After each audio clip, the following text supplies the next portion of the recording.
1400 कोटी, 5% किती होते 25,000 कोटी.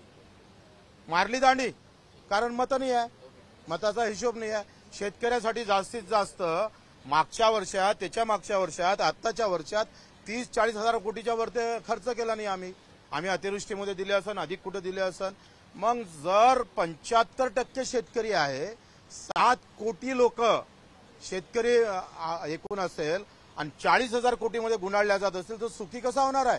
तो आत्महत्याच करणार आहे, तो आत्महत्याच करेल, दुसरं काय हाती भेटणार आहे? ह्या सगळ्या भिकारचोड योजना बंद करून खऱ्या अर्थानं चांगल्या कुठेतरी बजेटमध्ये आम्हाला सन्मान दिला पाहिजे शेतकऱ्याला. बजेटमध्ये आमचा हिस्सा किती आहे? आमची जेवढी लोकसंख्या आहे शेतकऱ्याची तेवढी आमची भागीदारी पाहिजे नाही आम्हाला, ती भेटत नाही. कशाला जाऊ मी? काय कारण?